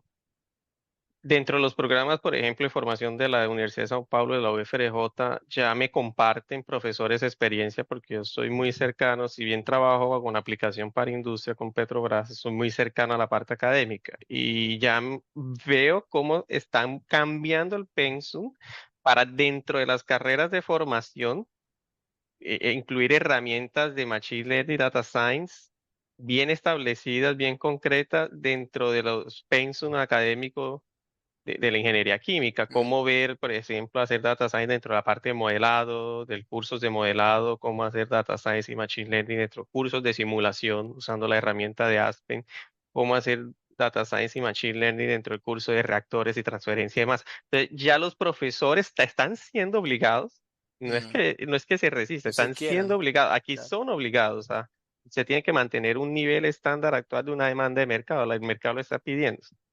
¿Sí? claro. Y se hace bastante imperativo, digamos, Colombia, cómo va en ese tema de competitividad. Aquí un compañero compartía que intentó y me echó mucho y yo sé cómo es eso. En Colombia y siento desde mi perspectiva sí haya habido como un relevo generacional y aún así yo siento, no sé, Francisco, si también siente lo mismo, como un recelo de querer hacer esa transición. Profesores que no quieren salir de la zona de confort Mm, a esas nuevas demandas de mercado, como repito, no es formar cientistas de datos, es ingenieros químicos con un buen uso de esas herramientas. Yo soy claro, re fan de los modelos híbridos, nunca me gusta ver las cosas tan negras, las cajas negras totalmente no me gusta mucho. Me claro. gusta tener un poco de ciencia, pero para eso yo necesito mezclar el conocimiento básico de la ingeniería química, pero tener un concepto muy bien claro de cuál herramienta usar y cómo usarla, ¿sí? Hablando así un poco de un ejemplo, por ejemplo, un proyecto que ¿están viendo mi pantalla aquí? Sí, sí. Entonces tengo una planta, un complejo de tratamiento de gas natural. Ese gas natural viene de tres fuentes, que viene de sistemas offshore, que viene del mar, ¿cierto? Y yo tengo lo que son presal y posal. Entonces, dependiendo de la condición geológica de donde venga el gas, yo voy a tener una composición de CO2 y unas condiciones que normalmente no son estándares. También vienen de el producto que quiero, que va desde gas de venta, LGN, GLP, 5 más, que son los más pesados. Entonces, yo aquí tengo unas rutas de transformación, unidades que me van a transformar de procesamiento de líquido y gases de acuerdo a esas dinámicas de costo de mercado. Se generó un digital twin de ese proceso en un sistema en Aspen, ¿cierto? Y lo que se busca ahora es llevar ese digital twin a un online, tiempo real. Pero ahí vemos un problema. Por ejemplo, a mí me llegan datos con esa variabilidad, ese ruido, me llegan datos que de la nada, yo hice el análisis hoy, mañana el sensor se fue de línea y en la simulación paró de correr. Me llegan datos con valores de, por ejemplo, de flujos negativos. Me llegan datos con outliers o falta de datos. Entonces, ¿qué hacer? Lo primero es hacer una buena metodología de estrategia de tratamiento de esos datos, desde quitar los Nora number, quitar los outliers, es lo primero, quitar el ruido, filtrar el ruido y luego ver cómo yo puedo generar inferencias para esos sensores cuando caen. Entonces, cuando me faltan información, cómo completar, que hay unas técnicas también para completar datos. ¿Cierto? Pero los más importantes son cuando el sensor cae, por ejemplo, y a veces la parte operativa ni se interesa y no vuelve más. ¿Cómo yo puedo inferir ese dato a partir de otras mediciones? Entonces, lo primero es aplicar un buen filtro. Por ejemplo, aquí implementamos un filtro que es el filtro de Hampel, que es un análisis que lo que hace es una matriz, una ventana deslizante con detección de outliers y sustitución de los outliers. Aquí, digamos, está un ejemplo con una media móvil ponderada clásica, hasta un filtro de Hampel que él puede detectar y quitar los outliers usando una desviación media absoluta, por ejemplo. Y finalmente nos queda cómo fue el tema de cómo él rechazó los outliers y nos deja como un buen filtro. Lo primero fue tratado, ¿cierto? Viene el tema de cómo relacionamos y generamos esas inferencias cuando el sensor cae. Pues desarrollamos metodologías en donde por ejemplo, si la medición cae, él entra a una inferencia tal, pero ¿cómo correlacionar datos de plantas? Si yo, por ejemplo, para unas variables de presión, composición y temperatura, yo tengo esa matriz de correlación gigantísima. Entonces, hay técnicas, digamos, como los componentes principales, en donde uno establece para toda esa matriz de datos las correlaciones lineales y me dice que con 10 componentes principales yo tengo el 95% de la explicación de la varianza, ¿cierto? Entonces, con eso yo puedo hacer algo de, por ejemplo, machine learning no supervisado, clasificar mis datos para ver qué tipo de naturaleza y correlación tienen. Y a partir de ahí yo hago sistemas de clustering y sistemas de identificación por grupos en donde yo puedo identificar condiciones operacionales de correlación de algunos datos. Eso me reduce, digamos, yo puedo relacionar esos componentes principales con el valor del dato, en este caso de presión, establecer cuáles son los más importantes para condiciones de flujo, temperatura, presión y composición. Y a partir de ahí, por ejemplo, por redes neuronales, que sería una opción, hacer las estimativas, como una red me puede generar a partir de un análisis simple de clustering, de correlación de datos no supervisionados en una planta global, en un punto específico, yo que no tengo se me cayó la medición del sensor, cómo yo puedo hacer una correlación primera de primer abordaje. Para la industria es interesante porque es una solución rápida, ¿cierto? Ahora estamos en el mundo de lo rápido, por eso ya ChatGPT existe. Y le exigen a uno que esas soluciones deben de estar rápido. Entonces, eso es un análisis rápido. Un análisis más profundo debe ir a analizar, agrupar por unidades, por puntos de proceso específicos, cómo correlaciono esta unidad, esta medición con la unidad de proceso y variables paralelas al mismo proceso, ¿sí?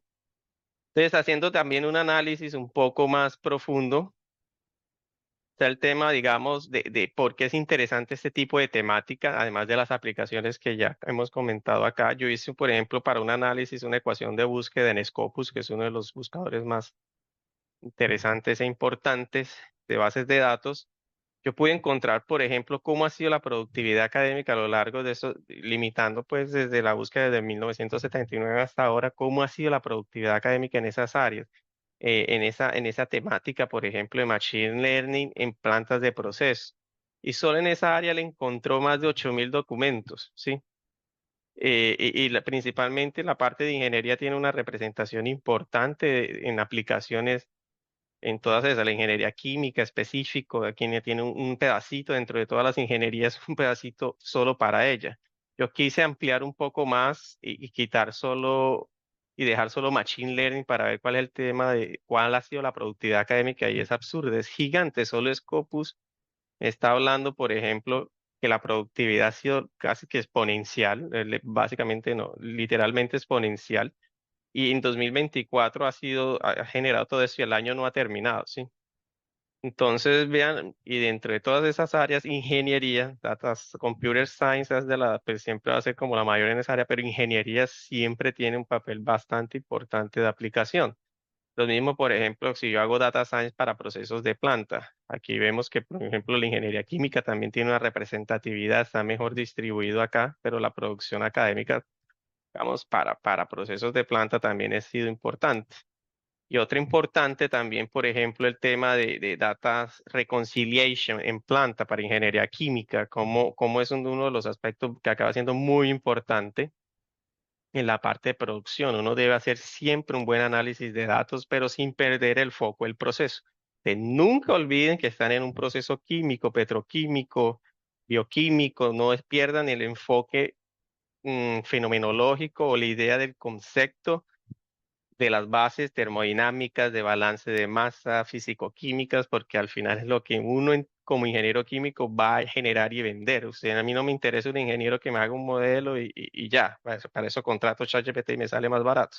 Yo necesito al ingeniero químico que me analice y me interprete y me genere me mejore las perspectivas de producción constantemente. Entonces, todo esto para comentar, y ya ahí César Botachi me puede complementar que la idea entonces, digamos, lo que queremos llegar con eso, Francisco y yo, digamos, ofrecemos junto con César Botacho un curso con el enfoque de aplicaciones de Machine Learning, ingeniería de procesos, donde vamos a tener ejercicios más aplicados, digamos, donde, por ejemplo, tenemos un caso de columnas de destilación, ¿cierto? Y donde podemos aplicar e identificar, por ejemplo, en Python, que es un lenguaje de alto crecimiento, de buen uso, etcétera, ya muchos lo conocerán, como en Python podemos usar ciertas librerías, ciertas bases de modelos ya establecidos por acá, por ejemplo, yo uso estos por aquí, y comparo y determino cuál de todos esos modelos con unos criterios estadísticos me da la mejor representatividad para una columna de destilación, en donde tengo mediciones de temperatura a lo largo del reactor y yo quiero correlacionar con la composición en el fondo. Termodinámicamente es posible, es posible. Tenemos siempre que esa separación de equilibrios de fase se dan en un proceso de flash. En ese caso, por diferentes etapas, podemos generar correlaciones de composición con la temperatura. Sí. Y finalmente vemos cómo es un ajuste de modelo a lo largo. Entonces, tenemos el modelo y tenemos su ajuste con su distribución de residuos en el cálculo de los parámetros, digamos. Y basado entonces en ese Machine Learning, que yo puedo determinar cuál fue el mejor Machine Learning, yo puedo hacer una reoptimización de los hiperparámetros. Es una herramienta bien simple que hasta MATLAB, para los más amantes de MATLAB, MATLAB también ofrece dicha herramienta. La parte de apps, ustedes acá por acá tienen la parte de Regression Learning, que es una herramienta bastante poderosa donde ustedes pueden seleccionar, por ejemplo, aquí cuál es el tipo de Machine Learning que desean analizar. Él tiene una opción que pues, les permite escoger todos los Machine Learning y usando computación paralela para acelerar el cálculo, ustedes se entrenan y él les dice de cuál de todos esos fue la mejor selección y la mejor recomendación para luego hacer la optimización de los hiperparámetros que está por acá. Además nos permite hacer análisis de PCA y demás. Entonces vean que existen ya herramientas, sí, existen ya un montón de metodologías ya establecidas.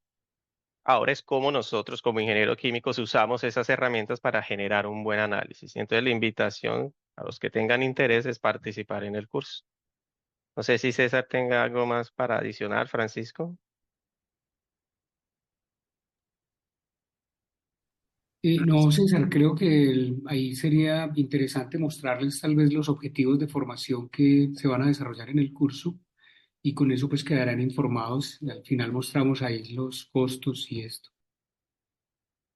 Entonces, si digamos, lo que nosotros buscamos más es que ustedes puedan o el estudiante pueda entender las diferencias y conceptos que existen alrededor del Machine Learning y Data Science con enfoque en procesos, listo, tanto para el tema de optimización, que es lo que se busca mucho, empresas como Avive y Francisco comentó, ofrecen muchas vacantes para ingenieros químicos usando el software, ellos compraron Romeo.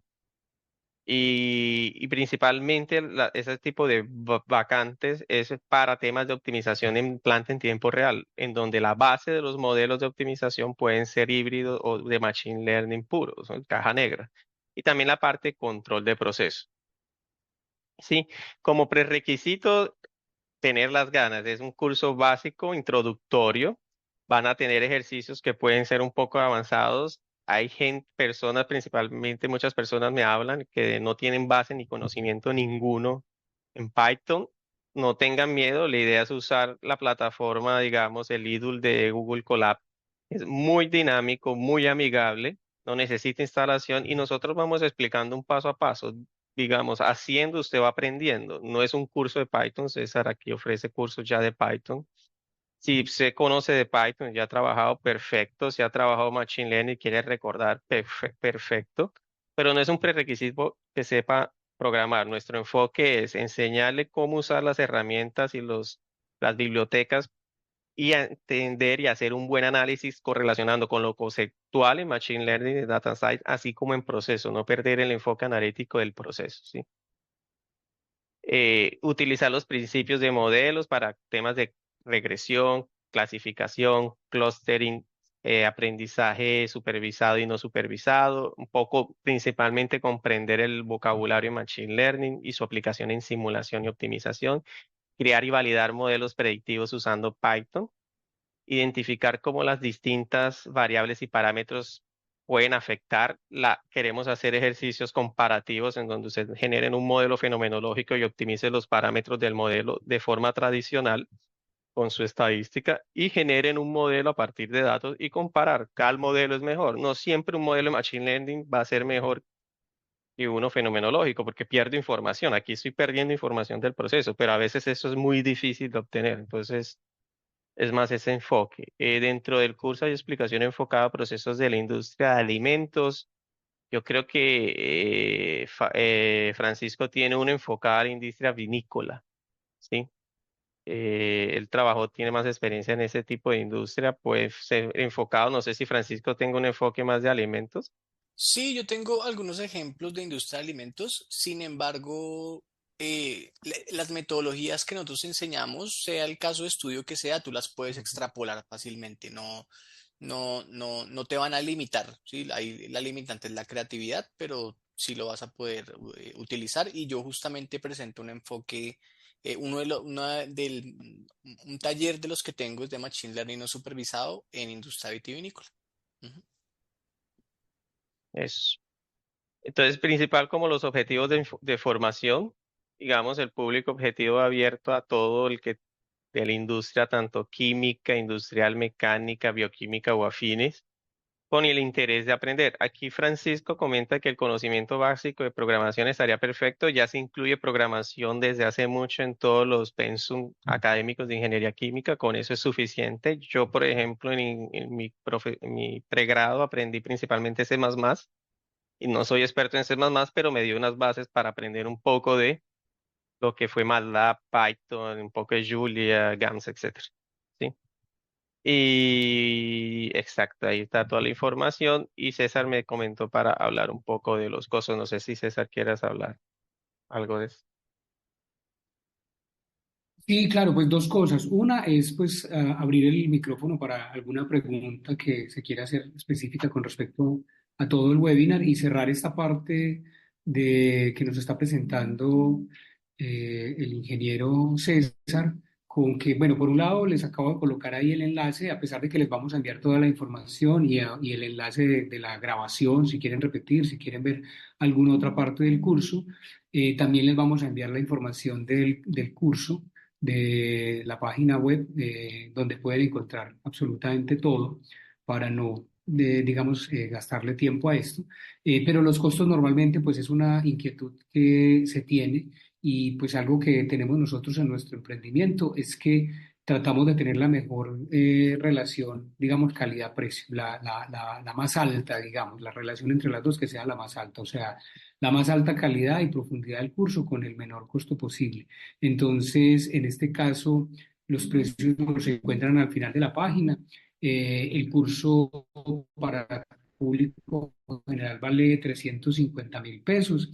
Para estudiantes de pregrado tenemos un descuento ya de entrada que es de 250.000 pesos. El curso dura 20 horas, es amplio, digamos, son 20 horas de formación. La tarifa internacional para personas que no están en Colombia es de $120 y hay un descuento del 10% por pronto pago que estaba hasta el 21 de octubre, no, pero esta fecha la modificamos y está hasta la próxima semana. Yo la modificaré, que estaría pues como hasta el 7 de noviembre, 5 7 de noviembre, hasta la próxima semana para que puedan aplicar. Y adicionalmente hay un descuento por grupos de 5 personas que aplica tanto para público general como para estudiantes del 20%, que pues es un descuento bastante apreciable. Si se organizan en grupos, pues puede salir bastante económico. Los descuentos no se suman, pues el del pronto pago más el descuento, no, o aplican el pronto pago o aplican el grupo y van a poder acceder a estos descuentos. Entonces, es un curso bastante asequible, ¿sí? Es lo que buscamos, pues que muchas personas puedan entrar. Y yo diría que me parece muy importante resaltar algo que mencionaba César y es que también lo mencionó Francisco. Se utilizan software especializados para poder hacer estos análisis de Machine Learning, algunos de caja negra, otros no, como MATLAB. Sin embargo, son software que son licenciados y donde a una empresa pues le va a costar bastante tener este tipo de software y la posibilidad de hacerlo directamente en Python, que eso es lo que van a trabajar los profes, que cada uno lo pueda hacer con sus propias herramientas sin que le cueste más ni a la empresa ni al ingeniero o a la ingeniera que vaya a desarrollar el análisis. Me parece que es un punto fundamental, liberarnos en lo posible para pues tener mayor maniobrabilidad de los software licenciados, pues ayuda muchísimo y eso me parece que es un trabajo bien importante. Además que más que en la programación, como decían ellos, se centra en que las herramientas salgan del conocimiento que tienen ustedes y no depender únicamente pues de la tecnología y de la máquina. Entonces, con eso yo dejo ahí las preguntas que vayan a desarrollar, pues ahí están los profesores para responder las inquietudes que a bien tengan hacer. No sé si están de acuerdo en que abran los micrófonos para que puedan hacer cualquier intervención, ¿sí? Entonces, podrían abrir el micrófono o levantar la mano si alguien desea participar para darle cierre al webinar. Aquí pregunta cuándo empieza el curso, en qué horarios y cuándo terminaría. Ah, muy bien. Aquí también está la información general. En esta parte del curso ahí la puedes abrir si quieres, César, que tienes compartida la pantalla. Como les decía, la intensidad son 20 horas, la frecuencia son 3 días a la semana, los lunes, los martes y los miércoles, de 7 a 9 de la noche, hora de la zona horaria de Bogotá, Colombia. Y le inicia el 18 de noviembre del 2024. O sea, vamos desde el 18 de noviembre, creo que nos da como hasta el 6 de diciembre, algo así, nos dan las 20 horas, 6 horas a la semana, serían 3 semanas y una clase adicional. Gastaríamos el resto de noviembre. Y se entrega un certificado por la participación en el curso. Obviamente, si desarrollan el 80% de las sesiones, también hay una grabación de las clases, de tal manera pues que si llegan a tener algún impedimento por asistir a las clases, podrán acceder a las grabaciones pues, que son específicas para las personas que participan en el curso y las memorias que los profes entregan en el curso.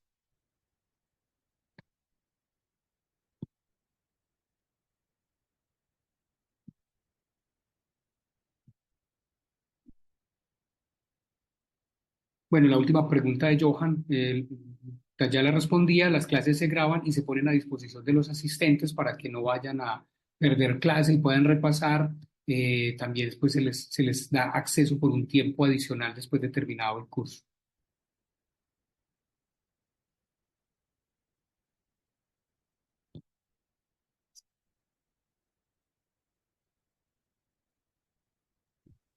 ¿Alguna pregunta adicional o que tengan también sobre el proceso? Sí, alguna pregunta sobre el webinar como tal, más allá del curso. Lo del curso también lo pueden seguir hablando conmigo en el chat de WhatsApp, en mi número. En fin, aquí a través de la página tienen toda la información. Hay un chat también ahí de WhatsApp, pero también preguntas acerca del webinar de el Machine Learning. Está abierto el micrófono para que participen. Y le preguntan a Buenas Francis. noches, tengo una pregunta. Eh, Muchas gracias antes que nada por la presentación, muy comprensiva, es decir, como que deja ver el panorama ampliamente. Tengo una pregunta. Yo el tema de las redes neuronales lo había escuchado hace 10 años, 15 años, y desarrollar modelos de caja negra es una cosa que se hace hace muchos años en la industria en control automático.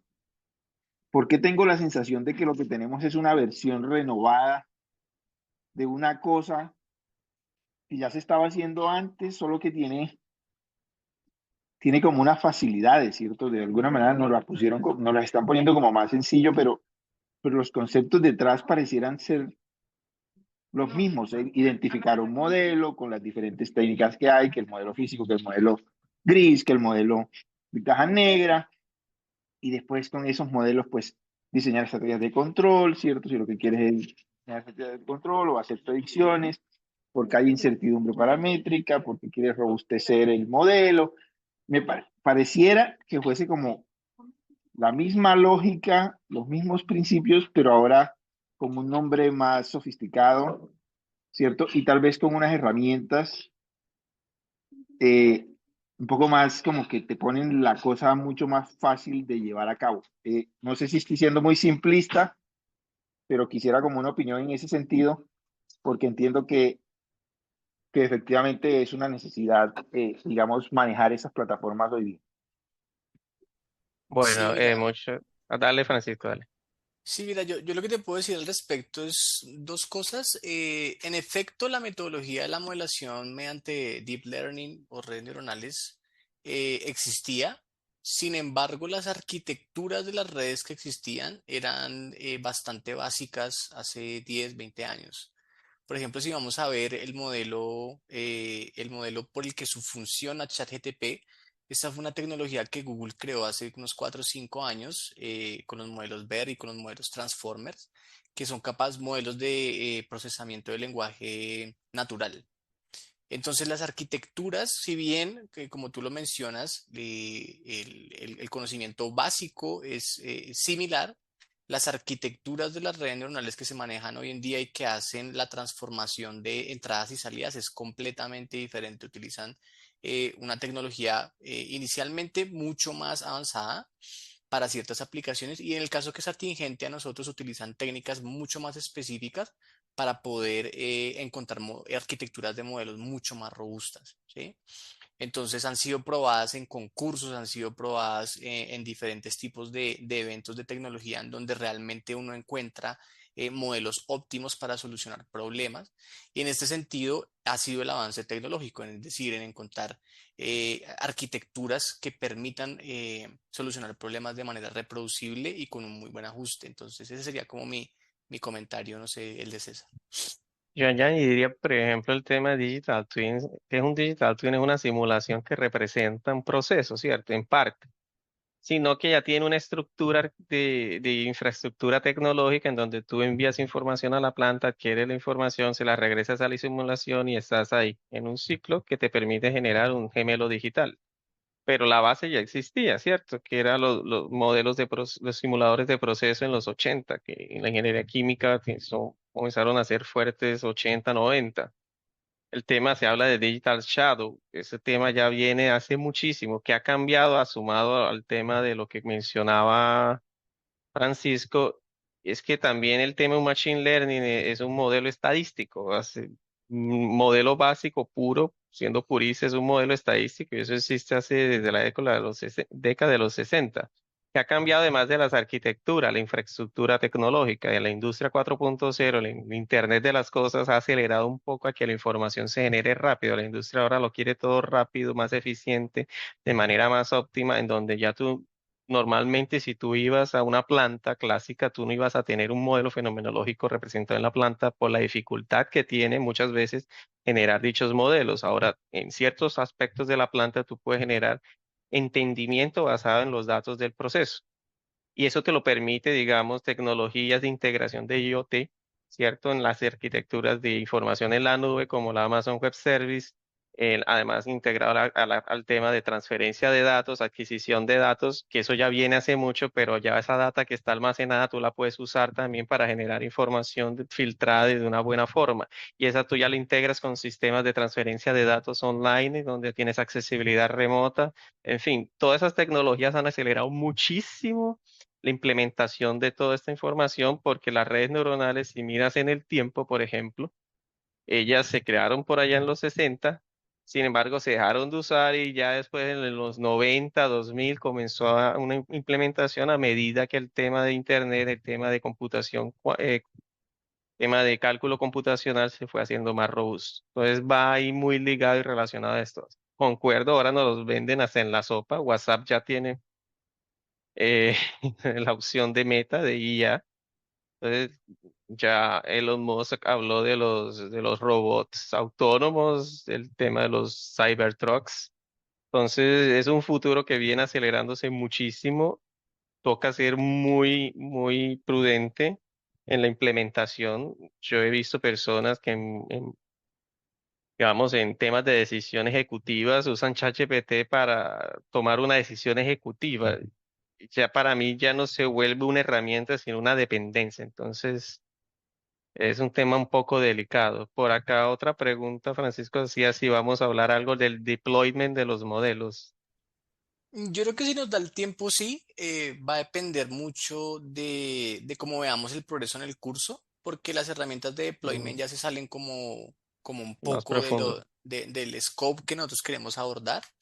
Sin embargo, yo lo que les puedo decir al respecto es que por lo general en un equipo de data science uno tiene su data engineering y él siempre es el que cuando uno deja el modelo en producción, él toma el modelo en producción, te Es el lo, deploy. claro, te lo conecta a un API y te hace el deploy en donde tú lo necesites o te lo conecta a un premise en un Docker, en un Docker que es un contenedor y te lo despliega a un premise.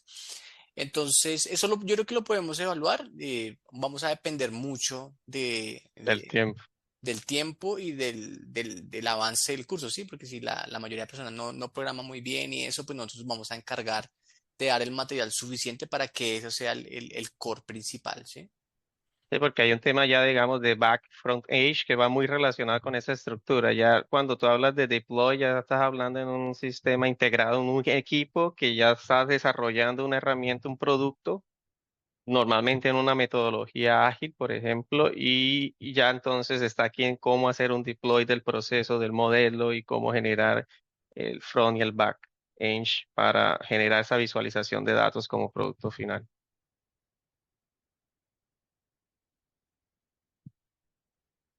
No sé si también para Joao Luis quedó claro. Sí, sí, muchas gracias, muy amables por la respuesta. De 3 por 4, 12. A. Listo. Muy bien, entonces creo que no hay más preguntas y el tiempo, pues ya nos pasamos un poco de lo presupuestado. Entonces podríamos hacer el cierre ahí, profes, si están de acuerdo. Sí, de Sí, acuerdo. súper. Bueno, entonces le doy la palabra al profesor Francisco inicialmente para cerrar el webinar y a César de manera técnica y luego pues yo lo termino de cerrar, ¿sí? No, muchísimas gracias por la asistencia. Como les digo, es importante que empiecen a utilizar estas herramientas, que se empiecen a interesar. Muchas veces estos conocimientos van a venir del autoaprendizaje. Entonces, estas son oportunidades en donde ese autoaprendizaje puede empezar. Y nosotros vamos a dar y a compartir el suficiente material para que puedan empezar a implementarlo en sus actividades diarias, ¿ya? Entonces, ese es como el objetivo final del curso. Así que muchísimas gracias. Sí, concuerdo con lo de autodidacta. Por lo menos Francisco y yo creo que somos de esa generación de transición que le tocó ser muy autodidacta en todo y todo era ver videos de YouTube por allá en el 2005, 2004 para aprender cositas. Y yo no vi Machine Learning hasta la maestría. Entonces ya usted lo ven desde el colegio. Entonces es aprovechar esas herramientas, no perder el foco del proceso del análisis crítico, es mi invitación, y ver esto como una herramienta, es como un martillo, usted lo usa para martillar, un serrucho para serruchar. Entonces aprender a identificar qué herramienta usar, cuándo usarla y a partir de ahí cómo hacer un análisis, que ella sea mi herramienta y yo no herramienta o esclavo de la aplicación. Sí. Muy bien, profesor Francisco y profesor César, muchas gracias por su presentación. Creo que las personas han quedado pues bastante agradecidas, eso lo han colocado en el chat. Eh, También creo pues que se alcanzó a dejar una claridad importante frente a lo que es el Machine Learning y las aplicaciones en la industria de procesos, que era el objetivo de este webinar. Y al final pues alcanzamos a plantear el curso para todas las personas que puedan estar interesadas en él. Les agradecemos mucho la participación, las personas que se tomaron el tiempo para escuchar a los profesores. Pues esperamos que haya sido realmente de utilidad, que se vayan con algún conocimiento mucho más claro frente a esta temática y los invitamos a todos y todas que si les interesa participen en el curso. Creemos que podemos hacer un aporte muy importante en el desarrollo, mejoramiento de habilidades y conocimientos sobre esta temática para ustedes y eso es lo que les estamos ofreciendo.